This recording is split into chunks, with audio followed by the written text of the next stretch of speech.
everyone. Welcome back to Event About It, Dynamic Dialogue After Show. I'm your host, Megan Martin, and I am blessed to be here today with Dr. Kristin Malek. And a quick reminder of who Dr. K is. Internationally recognized designer, speaker, educator, consultant, specializing in mindset and behavior change. As we learned in the podcast, she has over 30 certifications in so many industries. And she puts together easy-to-use frameworks that have helped leaders, entrepreneurs, and coaches worldwide rewire identity, spark momentum, and sustain lasting change. She's got a master's degree in international hospitality tourism management from University of South Carolina and a PhD in hospitality administration from the University of Nevada, Las Vegas. We're going to get into some of the education stuff because I think it's really interesting that you have some non-traditional outside of the events industry education, plus some formal event education, which we don't see all that often in this industry. I think a lot of us fall into it. Myself, Yep. I have no formal event training other than certifications. But let's get right into this. So one of the things you and I've connected over, and we've talked a lot about, and your book, I'm holding it up for those that don't know it, perfectly brings the intersection of event design, neuroscience, behavior science, psychology. And we talked about it a little bit in the podcast, but was there this specific moment where you realized this intersection matters? And that's what I've always loved about events is the behavior science of it. Humans are fascinating to me, and the way the brain works is so interesting. And that absolutely relates in events. I've always said that I'm not curing cancer. I'm not doing brain surgery, but I design spaces where those people can come together to help solve those big, huge problems that impact communities, can save lives. So is there a moment where you were like, man, all of these things play into it and I can be a better designer if I understood this? Yeah. When I'm talking about behavioral science and psychology and neuroscience and how they all play together with events, and it really comes down to how the content that transforms people. So if I was thinking about a second standout moment that really altered my my life path of where I was going, it really kind of unfolded it in the last decade is this concept that even if we're designing these really powerful experiences, these people, these humans, these event professionals, these attendees, these speakers, they're bringing their own I call it stuff, right? Because it's the polite way of non-cussing, but that stuff with them. Hey, my favorite part about this podcast is that we get the E explicit. So if you have a 4-letter word, let it rip. Okay, there we go. And noted. So, everyone's bringing their stuff with them, right? They have their filters, they have their blocks, they have the limiting beliefs, they have their imposter syndrome and their perfectionism, their conditional worthiness. If you've never heard that term, look it up. You'll go on a rabbit hole. But you can create the perfect environment. But if someone's mindset is saying, I'm not ready, or this isn't for me, that change will never stick. And so that realization for me was so impactful because it made me expand from just designing events to designing people's growth. So my work isn't just about designing an audience experience anymore. So people who knew me way back in the day when I was just event design, they're like, oh, you do all this other stuff now. It's like, yes, because we have to help these leaders and entrepreneurs and change makers and everybody how to design their own mindset and behavior first, because they have all this stuff going on, right? And because the truth of it is you cannot lead transformation externally until you have designed it for yourself internally. It just won't happen, right? Yep, I hope agree. that was good.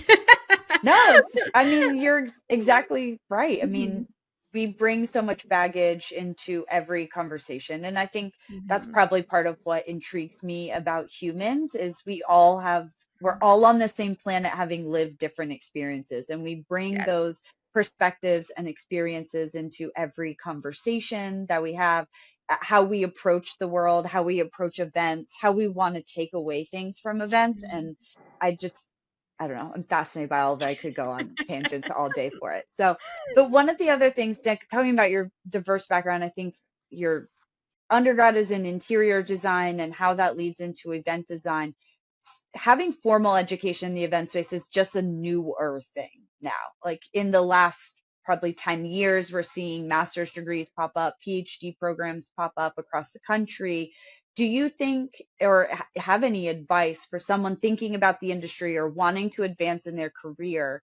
Should they get these event degrees, or something broader like an MBA or communications or marketing maybe a better path because they're translatable skills?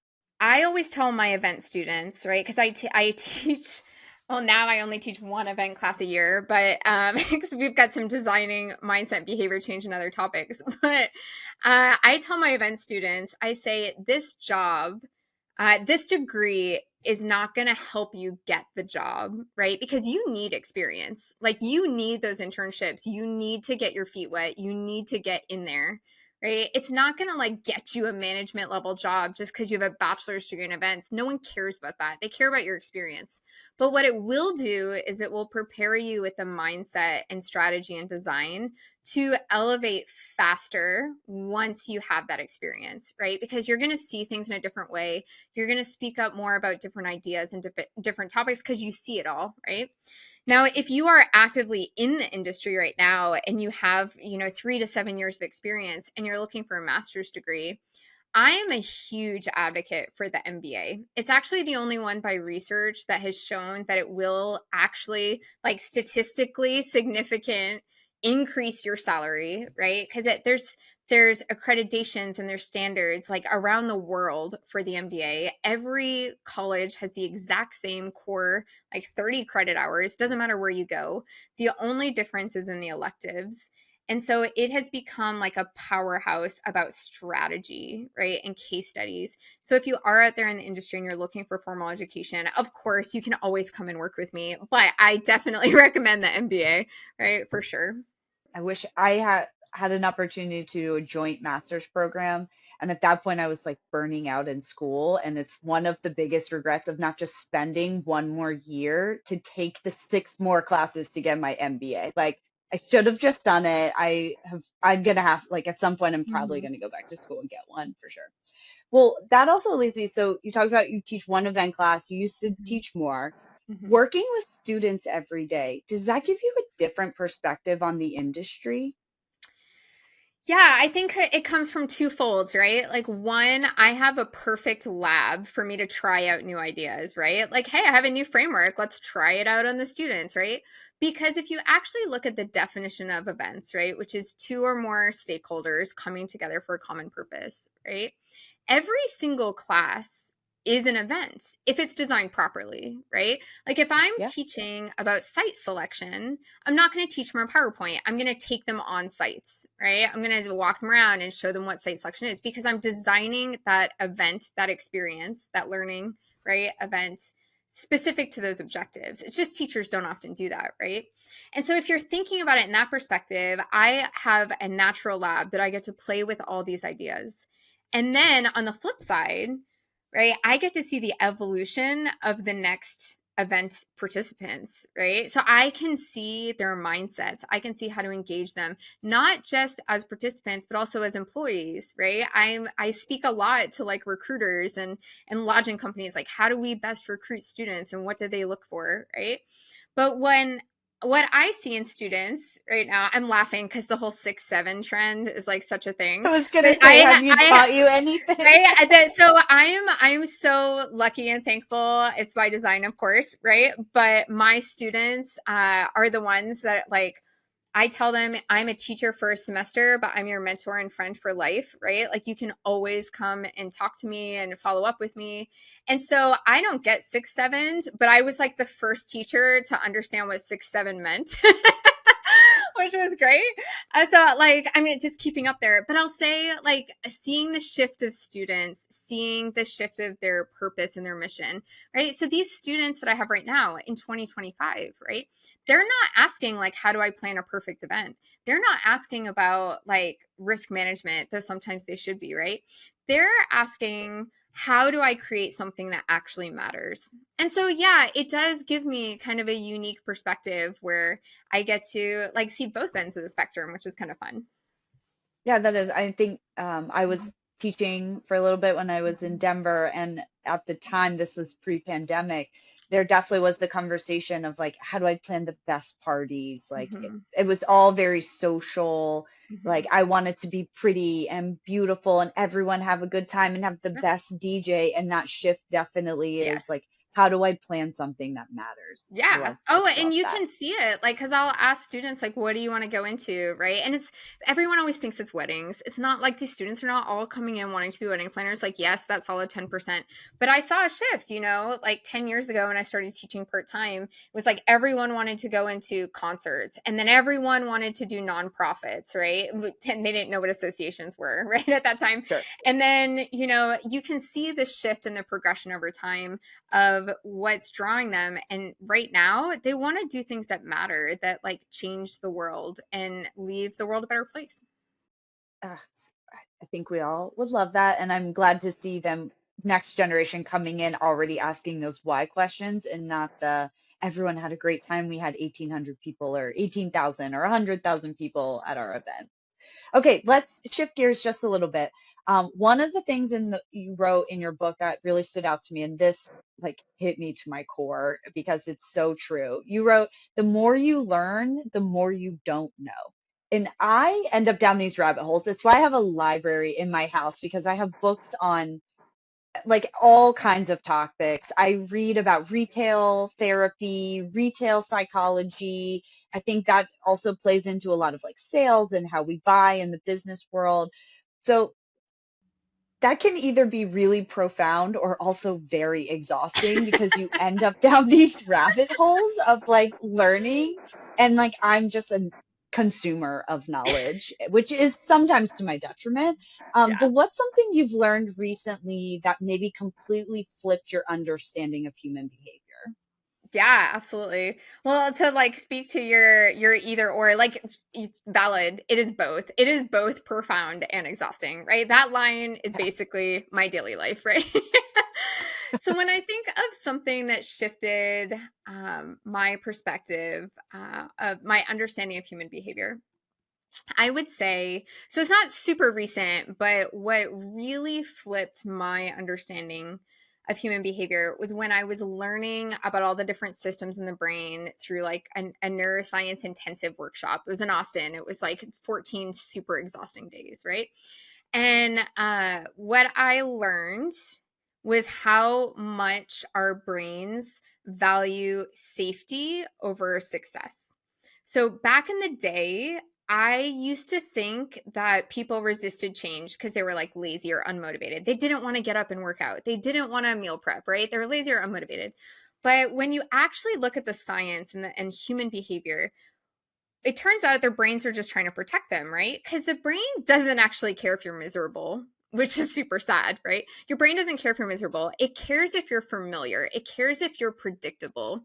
So even when someone wants change, right, they say they want it, their subconscious says, but at least I know this misery. This misery is safe, right?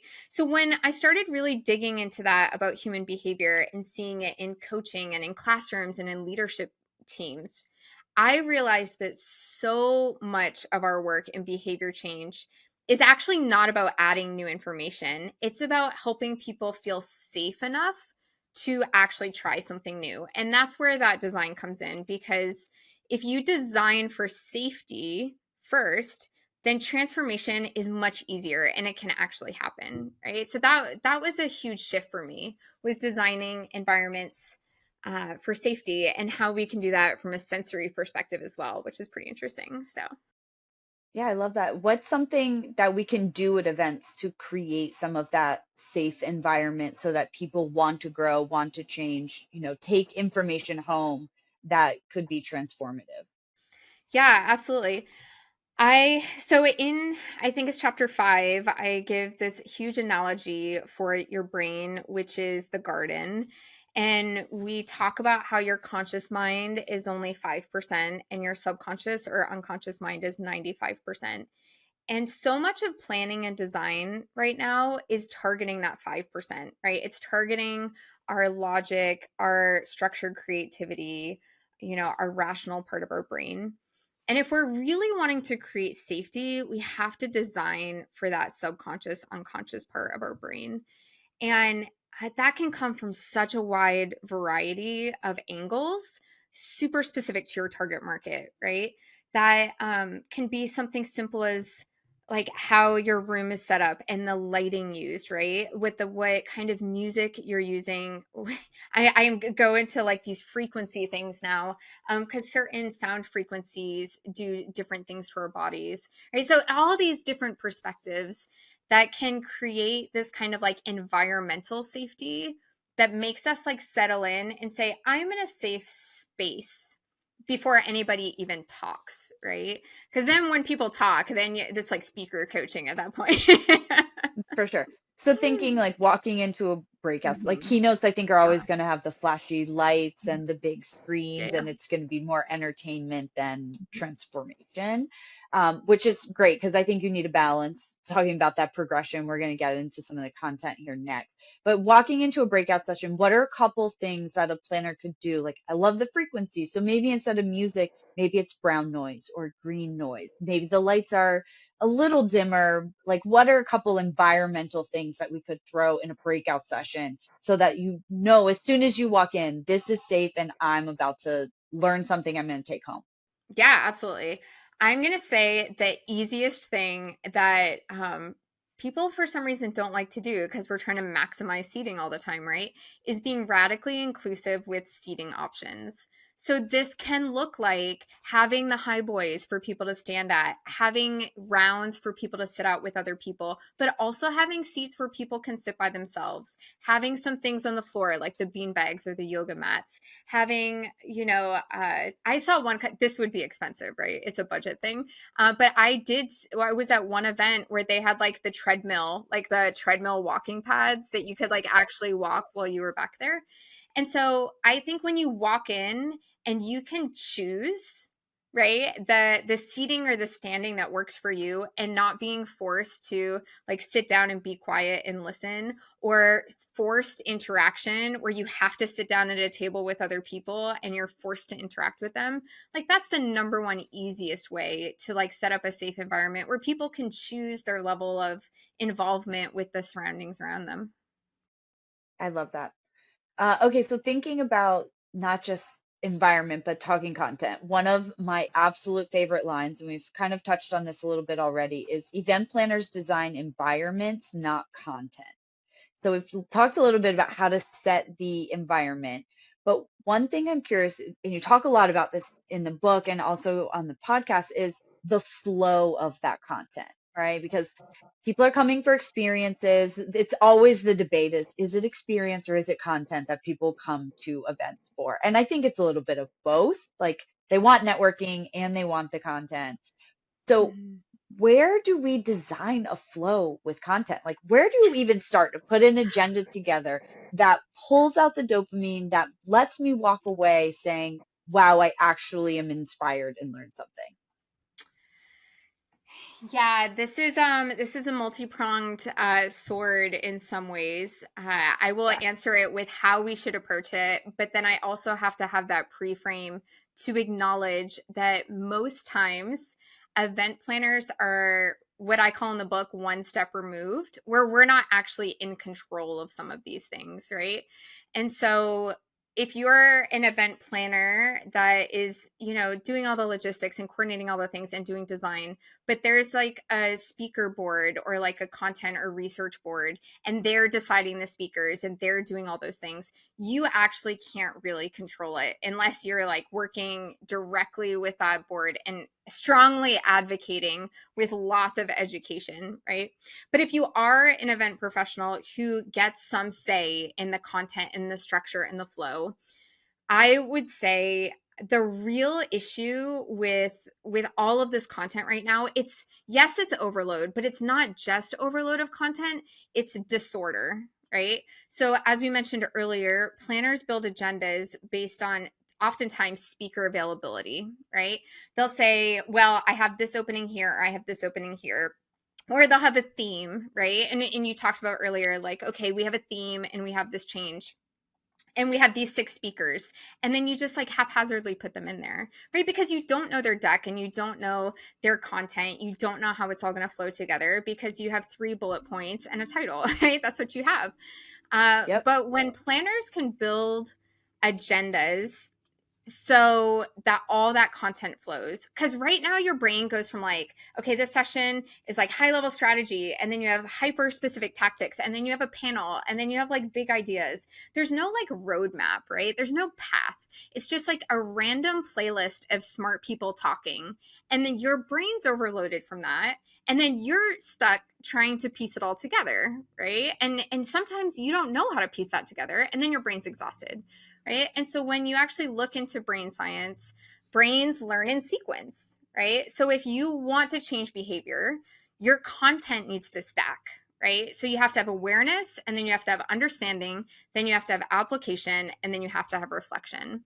And when you design that flow intentionally, where every session is building on the next competency, you reduce like all of that competing for attention, right? And that is how you can create transformation through the flow. It's not about having the most content. Please let me repeat that. It is not about having the most content. It is about designing the pathway through that content, right? So, yes, great So in question. an ideal world, if we're applying what you just said about every session stacks onto the other session, what does an ideal agenda look like? So let's say we have a 3.5 day conference, right? Mhm. It's let's throw a scenario out there. It's a medical Mhm. conference or a marketing conference, 3.5 days. What Mhm. does this flow kind of look like? Yeah, absolutely. So I kind of gave you the 4 steps that I'm always kind of planning around in the pathway, and that's awareness, understanding, application, and reflection, right? And so when we talk about, I'm laughing because I'm, again, not the person to be preaching this, but we talk about sleep, right? And sleep is so important for like having random facts go into short-term memory, and then short-term memory is making meaning, right? And then it goes into long-term memory. You're forming the neural pathways, right? I can get really dorky about it. But that first day has to be about like the awareness. So if you are doing your socio demographics, if you are doing your behavioral path of like, I am targeting, event strategists who have over 10 years of experience in this field, and I am trying to take them from this point to this point, right? So first you have to have awareness of like where they're at and what's not working, right? It's all their pain points. And then they have to be able to like have understanding around that. So if it's a 3 day event, you've read the book, I love things in threes and fives as well. So like awareness and understanding can kind of go together, but then you have to sleep, right? Because that's where your brain's making meaning. And then you go into application. So then you have the application portion. So you're taking all this understanding now and then you're applying it. And that's going to be different depending on your target market, right? So if you have doctors, you have awareness of the problem, and then you have your application of the problem, right? And then you can apply for a day, day and a half. And on that last day, you have reflection. And this is not just like, hey, we're going to do sunrise yoga and have like a question we're going to think about, right? This is like designed, intentional, not just like a journal on your own kind of moment, right? So, one super quick example, I just ran an event. It was a 3 day conference, right? And we did this like super fun. We had split everyone up into groups, and they were doing like a journey through this. And they had like a homework assignment, right? So they got together in their little groups. Is the last morning, right? It's the second to last session, and they had 5 minutes to put together like a slide deck, and they had to like put pictures from the conference and their key takeaways and all their things, and then they had to actually share it out loud in 3 to 5 minutes, right? So we had 40 people in this room, and so everybody had 5 minutes. So we had scheduled like 60 to 90 minutes. It was hilarious. People loved it. People loved the storytelling. It was so fun. But then they were actively reflecting. They had to reflect on their experience internally and then externally. And then everyone else had those moments of like, oh, I didn't do that, but that's really cool. And then they got those takeaways and those nuggets. It was just very well designed, where everybody was like laughing and having fun, but also, most importantly, reflecting on it. So, yes, take that, steal that. That's fine. Yeah, it's great. I mean, I think that's a smaller program where like you can actually go around the room and share, but like a conference at scale, like use a Yeah. poll. Like give people a Mm-hmm. minute at the closing keynote Yeah. to sit and think about it, and then have a word cloud maybe pop up on the Mm-hmm. screen where people are, submitting things in. Like, all of these ideas can Mm-hmm. be scaled with Oh yeah. technology, which is the beauty Mm-hmm. of it. But I think that gives us a great path to Yes. design better events and have the content stacking. The other thing you mentioned that we talked a little bit in the podcast as well is that, and you wrote this in the book, sleep is critical to the process and change, which for most meeting planners immediately disqualifies us, because my biggest event in this industry is like, we treat burnout like a badge of honor, and I'm so absolutely over that. So what do you think would happen, and any advice you would give, if we actually designed rest into events? Like, what does that look like? Does that mean not doing sunrise yoga and midnight karaoke? Like, how do we put rest in the agenda to also protect the planners? Like, these are long, long days. And not only do we make better decisions as event professionals when we're rested. So where do we work that into agendas to save our attendees, but also save ourselves? Yes, no, absolutely. I will say I have a sign hanging on the wall opposite of my bed. So when I'm laying there and my head's in the pillow, I see the sign every single night for at least 3 years now. And this sign says, instead of asking, have I worked hard enough to rest? I've started asking, have I rested enough to do my most meaningful work? And that is like a constant reminder for me. I can say it verbatim right now. Like, I stare at it literally every night for like over 3 years, right? And yet, still, if you know me in real life, you also know I shouldn't be speaking about sleep, right? I think it ebbs and it flows for planners, for attendees, it ebbs and it flows. But it is super important to make sleep the norm and not the exception, right? And so when we're looking at an actual on-site event and we're talking about behavior change, I think it's really important to decouple some of the myths, right? But which can really help us be intentional about designing it. So if planners design rest on purpose, I think that we would stop confusing exhaustion with excellence. Because right now we have those kind of like intermingled in our minds. Like, exhaustion is excellence. And I know we've talked about this before, but our industry, at least half of it, right? We wear burnout like it's a badge of honor, right? It's a badge of honor. But the reality is that fatigue kills creativity. And so when we actually look at the statistics, the research, right, the neuroscience and the behavioral science, rest is not the absence of productivity. It's actually an amplifier of it. It's the reset button that lets transformation like actually land. And so I think when we're in a conference setting or an on-site experience, or even like an online experience, which is super fatiguing as well, I think it's really important to have boundaries, right? And not just to say, like, okay, we're not going to have stuff here, but like our sponsors can do that, right? Our sponsors can have evening events and dinner events and like late night events, and they can have the bar things. Be like, no, like, this is time for our attendees. But in order for that to be successful, there has to be the educational component with it. Because if we don't educate why we're doing something and why it matters, then we've missed the whole point, right? Yeah, agreed. It reminds me of, like, one of my favorite shows is Parks and Recreation, and it just reminds me after the episode after Harvest Festival, and all the city council people are looking at Leslie like, we can't wait for your next big idea, and she can't come up with anything. And so they take her to this, like, they're supposed to go camping, but they end up at this Airbnb, and Ron Swanson locks her in a room and says, turn your brain off. Like, you're not coming out of this room. Sleep and turn your brain off. And she does. And the next day she has like 50 ideas of, and she like wrote it all on like a napkin. And I think some of those best moments happen. And to your point, the creativity comes out when we actually Yeah. turn our brains off and give it time to rest. Well, and I would just say, like, yes, I absolutely think we are addicted to burnout, but it's not because we love pain, right? It's because our brains are confusing it with purpose.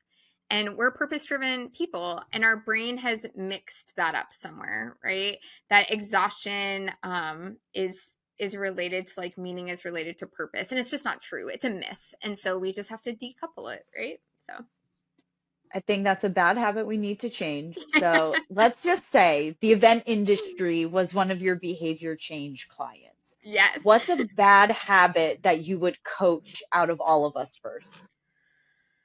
Oh my goodness. I would say the one that I would probably do is I would say people pleasing. The first habit I would break is people pleasing because I think as an industry of professionals, we are like the yes people. We say yes to everything, every idea, every client request, every sponsor, like everything our bosses say or our committees say. Every time there's like, can we just add one more thing? And then we're like wondering why we're exhausted and why we're disconnected from our own purpose. But we have literally built an entire culture around over delivering. And we just have to realize that at some point, this stops being service and starts being its own form of like self erasure, right? Because boundaries are not barriers, they're actually design tools and they protect that energy we need to stay creative.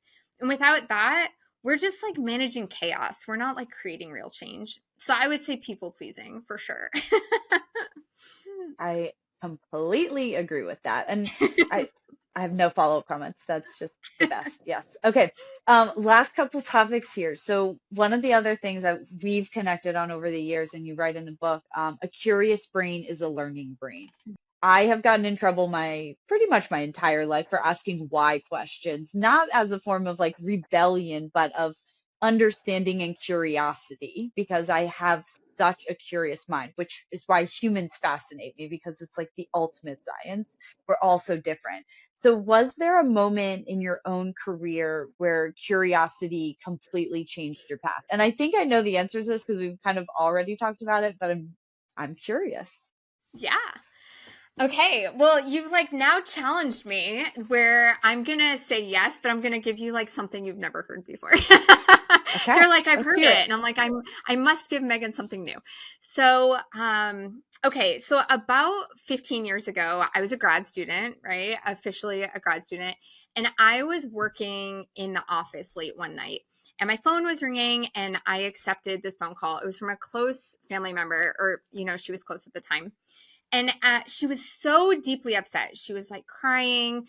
And she would say, right, at that time, her life was a mess, like relationships, all the things. She was about to get fired from her job at McDonald's. And she was just barely like younger than me.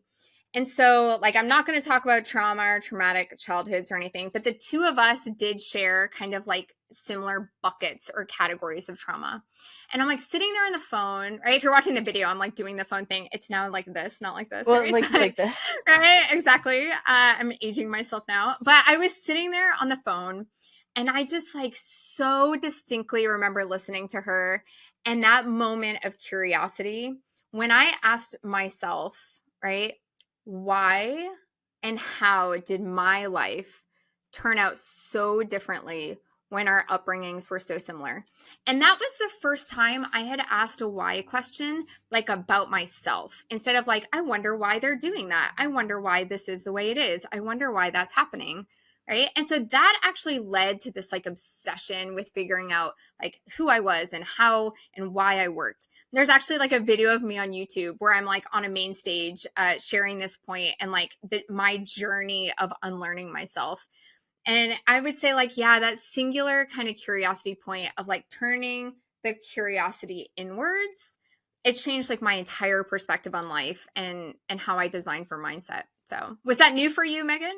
That was new. And I Good. I love the introspection because I think Mm-hmm. more people would Mm-hmm. end up better humans, more empathetic humans, if we had a little more introspection about why we react or behave in the way that we do. I mean, I one of my favorite things about the next gen kind of coming in is they love therapy and they love the self-reflection and the understanding the why and making active decisions to maybe change some of the reactions and the way they respond to things. Which kind of gets me into my next question of, do you think curiosity scares leadership because it disrupts control? And I think that's, for me, curiosity and control have always kind of gone hand in hand, where I think people, my personal opinion, people who are less curious are even more control freaks because curiosity is uncomfortable, and having to unlearn and think again and maybe challenging yourself, that's a hard thing to do for a lot of people. So do you think curiosity forces leadership to admit maybe they don't have the answers, and that's a scary Mhm. place to come from? Well, Megan, in the world of research, we would call that a leading question because you already said the answer. But things that I would add to that. So, from like neurologically, like in your brain, curiosity and fear actually compete for the same space in your brain. So, I don't know that a lot of people know that, but curiosity and fear are competing for that same space. And so, when fear wins that fight, the brain seeks control in that moment. But when curiosity wins in that moment, it seeks learning. So they're competing for the same space, and one of them will win, right? Control or learning. And when we talk about leadership, right, curiosity does force leaders to trade that comfort of having answers. And they have to trade that for courage. And that courage is to like ask better questions. So at the end of the day, I would summarize all the beautiful things you said, right? That like from a leadership perspective, and we're talking about an organization, control is what like maintains the system, but curiosity is what like evolves the system. And so when I'm talking about fear and curiosity, I don't think the question is really like which one did they fear. It's more of like which one are they feeding at that time, right? Which one are they feeding and which one's going to win in that moment. So it's a great question. And relating that to our event design conversation, right? So we've talked about a path of learning, applying, reflection, talk about safe space and environments, having curiosity. A curious mind is a learning mind. How do we then, we've built this environment so people feel safe to learn and share. We've built a pathway where every day they're learning on this path and compounding the education. Where does curiosity then layer on top of all of that? Like, how do we work curiosity into content and event design? Yeah. Well, you already read the book, so you know what I'm going to say. But for everybody else, when I design like the timeline of an event or an experience, I literally like I have a graphic in the book, and there's like a dot right at the beginning, and I call it the curiosity point. You have to have, and I very rarely say have to, right? Because our brains automatically go into like, oh my gosh, defensive mode. But you have to have a curiosity point at the beginning because that's what gets people to care, right? They're going from apathy, continuing on in their life, like, oh, I'm at this event because I have to, or oh, I need my CEUs or CMEs, right? Or like, I'm just here to have my IMEX hosted buyer appointments or whatever it is, right? And that curiosity point is what gets that 95% of your brain, that subconscious, unconscious part, to like kind of open up and be like, that's interesting. I should pay attention to this, right? And it switches you into caring, away from apathy, away from neutral, right? So you have to have that curiosity point at the beginning. And then I layer curiosity all throughout, right? So I'm intentionally designing the spaces between the content, right? Obviously the content, but we could go so deep into it, so I'm not going to, but like we have like open loops and closed loops and where curiosity lives within those. But you definitely need one at the beginning to get them to like even open up their brains to caring. Yeah. So thinking of all the things we've talked about in this after show, if there was one place that you would advise planners to start putting curiosity at the front, like what is one application that they could go right now to their agendas, to their leadership and say, we need to do blank? What is that? Like, where Yeah. do planners start applying this? This is not the answer that you're looking for, but oh my goodness, can we look at these email campaigns? Like, please, can we look at these email campaigns? I know that's not like the on-site experience that you're talking about. And like, yes, I can absolutely give you spots for that. But like But we know the event curiosity, starts like way before it starts people way even show before. up on site. Way So I love before. that the email Yes. campaign is kind of where we're starting. Oh my gosh, no, for real. You look at open rates, right? So one of the things that I'm doing is I'm designing these things too, right? When you're designing mindset and behavior change, it's not just when you're in person. It's the whole, like every touch point of, your participants, your customers. And so I spend a lot of time in emails, a lot of psychology and hypnotic language in like in email and speech writing. I spend a lot of time in this. And curiosity is what's going to get them to open up the email from your headline, but not like in the bad journalism way of having like a headline that relates nothing to the article. Like, can we stop doing that, please? No But clickbait, like right, no no clickbait, clickbaiting, right? no tabloid No, because then headlines. they open up your email and then they feel like bait and switched, and you don't want that because that's a negative feeling towards your event and your organization. So, like, what is that headline that's going to get them to open it up? What is that copy that's going to get them to be like, maybe I should click this link. Maybe I should look at this video, or I should open up this attachment that then put it in a spam filter. Like, how do I write that, right? And then it's the whole journey of you're always having to like design for like, what's that thing that's going to get them curious to take the next step, right? So not what you were expecting, but it's so important. And I'm like, I'm going to die on this grave of email campaigns. Oh, I think it's amazing. And that's a great segue to Jay Schwedelson, who was on a couple episodes ago, talked about the same thing. And he Mhm, gives amazing tips on how to spark that creativity mhm. and the curiosity in your email campaigns, because your event starts way before anyone even actually steps foot in the venue. I think that's a great place to leave it. I think curiosity is the ultimate design strategy and honestly the antidote for burnout. When we're curious, we're not people pleasing, we're getting to the root of things. And so that's like the ultimate design tip I think we can leave everyone with today. So thank you, thank you, thank you for coming. This was an incredible conversation. Get the book, read it. I have clearly holding up again with all my post-it notes of notes that I took reading it. But thank you for being here today. That's all the time we have for on another amazing dynamic dialogue on the Event About It after show. And this was a great conversation. And until next time, stay curious.